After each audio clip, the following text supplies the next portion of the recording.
Dubai থেকে। হ্যাঁ, কয়টা দেশ ঘুরছেন? এক দেশ। এক দেশ ঘুরে জি visa? দুবাই থেকে। জি শুধু দুবাই থেকে এখানে? জি দুবাই থেকে। প্লেনে আসছেন তো? জি প্লেনে আছে। আচ্ছা, সংগ্রাম করে নাই ভাই, কিন্তু বলছে একটা দেশ ঘুরে আমেরিকাতে চলে আসলো, অবাক করে দিল ভাই। একটু বলতেন ভাই। জি ভাই কি বলবো।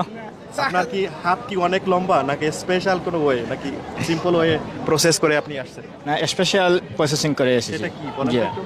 সেটা আরবির মাধ্যমে। হ্যাঁ, আরবির মাধ্যমে। কি নাম? আমার দেশের বাড়ি সিলেট, কুলাউড়া থানা, বাটেরা সিংহনাথ গ্রাম পড়ছে। আচ্ছা ভাই, দাই আমরা এখন আছি যুক্তরাষ্ট্র নিউ ইয়র্কের জ্যাকসন হাইটসে সন্ধ্যার সময়। ভাই আপনার পরিচয়টা বলবেন। আসসালামু আলাইকুম, আমার নাম মোহাম্মদ জুনেদ আহমদ, দেশের বাড়ি সিলেট মৌলভীবাজার, থানা কুলাউড়া। আপনি কিভাবে আসলেন আমেরিকাতে, কোন ভিসায় এসেছেন? দুবাই থেকে এসেছি ভিজিট ভিসায়। Visit visa. আপনি কোন ভিসায় আসছেন? আমি ভিজিট ভিসা, ভ্রমণ ভিসা আর কি। আচ্ছা, তো আমরা একটু জানার চেষ্টা করব ভাই আর কোনো দেশ ঘুরলো কিনা। আপনাদের অনেকের জানার খুব ইচ্ছা, দুবাই, সৌদি আরব, কাতার, কুয়েত, মালয়েশিয়া যারা আসেন কিভাবে আমেরিকাতে আসা যায়, এবং অন্য অন্য দেশ থেকে। আমেরিকাতে আসা কিন্তু বন্ধ নাই। আমেরিকাতে আসা কি বন্ধ হয়ে গেল নাকি? না, জি না, জি না, জি না, কন্টিনিউস হচ্ছে। বলবেন আপনি কয়টা দেশ ঘুরেছেন, যেহেতু ভ্রমণ বিষয়? আমি 3টা দেশ ভ্রমণ করছি, তুর্কি, আজারবাইজান, দুবাই। তারপরে আমি প্রসেসিং করছি আমেরিকার জন্য, পরে আমি ভিসা পাইছি। আর ভাই প্রসেসিং করে আমেরিকায় এসেছি। আচ্ছা, আপনার প্রসেসিংটা বলেন। আপনি অ্যাপ্লাই করার কতদিন পরে ইন্টারভিউ ডেট পাইলেন?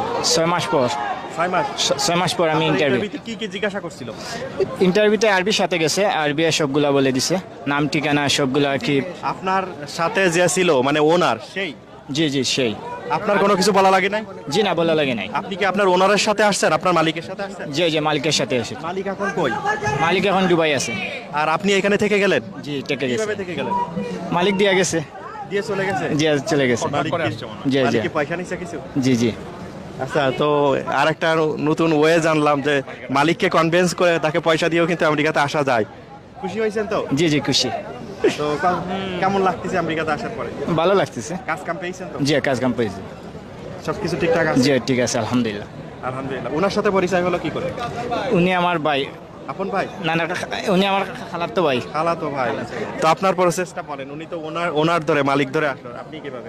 আমি তো এরকম প্রসেসিং করি, পরে ভিজিট করছি 3 দেশ। ভিজিট করার পরে আমি নিজে নিজে প্রসেসিং করছি কাতার তনে। তারপরে আমি ভিজিট করিয়া পরে আমি ভিসা লইছি। তারপর আসছে? জি, আমি নিজে নিজে প্রসেসিং করছি। তারপর আপনার ইন্টারভিউতে আপনার কি জিজ্ঞাসা করছিল? উনি তো মালিকে বলে দিয়েছে। জি জি, ইন্টারভিউতে জিজ্ঞাসা করছে যে আপনি এখানে কিসের জন্য যাইবেন আর কোথায় থাকবেন, হোটেল, এইগুলা জিজ্ঞাসা করছিল। তারপর এটা কি আপনার প্রথম ইন্টারভিউ ছিল? জি জি প্রথম। আর আলহামদুলিল্লাহ অনেক লাকি। জি জি, এখন কাজকর্মের ভিতরে আছেন তো? জি এখন কাজ চলে। আর একটা ব্যাপার, এখন যারা নতুন করে এখানে আসবেন, আগে তো আওয়ামী লীগ সরকার ক্ষমতায় ছিল, সবাই বলতে পারতেন যে আওয়ামী লীগ চাপে রাখছিল। এখন তো সেটা নাই। এটা একটু এখন আবার নতুন বৈধতা হইতে গেলে নতুন কৌশল অবলম্বন করতে হবে নাকি? জি জি জি ইনশাল্লাহ। তো সেটা লয়ারে করে দিবে? জি তো আপনারা চলে আসতে পারেন, লয়ারে করে দিবে। আরো ভাইয়ের সঙ্গে একটু কথাবার্তা বলবো। আমাদের সঙ্গে আরো এক সম্মানিত ভাই আছে। আসসালামু আলাইকুম। আসসালামু আলাইকুম, কেমন আছেন? আলহামদুলিল্লাহ। আপনার নামটা বলুন। আমার নাম জাভেদ আহমদ, আমি দেশের বাড়ি?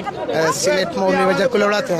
কত বছর ধরে আমি 25 years, since 25 years I'm living এসব here. ভাইকে চেনেন? They're my brother-in-law, আচ্ছা, my আচ্ছা। brother-in-law, so you know. আচ্ছা, তো নিশ্চয়ই প্রবাসে আপনার মতো একটা মানুষ পেয়ে তারা খুশি হয়েছে। Sure, they are very happy. and কাজের we- ব্যবস্থা করে দিয়েছেন নাকি ওনারাই পেয়েছে? তারা পেয়ে গেছে, but we are involve with that. আমরা তাদের টাচে আছি, কিপ এন্ড টাচ আছে, আমাদের সাথে আছে। তো আমরা আমাদের যতটুকু সহযোগিতা করে আমরা করছি। এটা কিন্তু একটা বড় হেল্প, মানে প্রবাসে কেউ কথা দিয়ে, বাসা দিয়ে, যে কোনো ভাবে একটা হেল্প করা, তাই না? জি জি জি তো শুনে ভালো লাগলো। thank আমরা you. আরো অনুষ্ঠানে আপনাকে দেখবো। জি জি জি আপনি কোনো উপদেশ নতুন আসছে, কোনো উপদেশ আছে কিনা, ক্রাইম করা যাবে কিনা? Right right absolutely. আমি বলছি ওদের জন্য নয়, গোটা আমাদের সমাজ ব্যবস্থা যারা প্রবাসে আছে সকলের জন্যই, যে এদেশে আইনের প্রতি শ্রদ্ধাশীল থাকতে হবে, আইন মেনে চলতে হবে, কোনো ক্রাইম করা যাবে না, ছোটোখাটো কোনো ক্রাইমে সম্পৃক্ত যেন না হয়। এটা আইনের প্রতি সিটিজেন হওয়ার সময় এগুলো তো করবে। ডেফিনেটলি আইনের প্রতি যে শ্রদ্ধাশীল থাকা যায়, আইনকে মেনে ফলো আপ করা যায়, তাহলে মানুষ তার ভবিষ্যৎ যে ব্রাইট ফিউচার আছে, মানুষ অগ্রগামী হবে, সফল হবে, সার্থক হবে, কোনো ক্রাইম করা যাবে না। সো ধন্যবাদ জানাচ্ছি। আপনাকে আমি আওয়ামী অসংখ্য লীগের ধন্যবাদ। মতো হওয়া যাবে না। ওকে আওয়ামী লীগের মতো হওয়া যাবে না, কারণ আওয়ামী লীগরা হলো বাংলাদেশে এখন একটা গালিতে পরিণত হয়েছে। আওয়ামী লীগ মানুষ না, আওয়ামী লীগ একটা গালি। এক ভাই দুবাই আর একজন কাতার থেকে এসেছিল। আলহামদুলিল্লাহ তাদের সঙ্গে কথা বলতে পেরে আমার অনেক ভালো লেগেছে।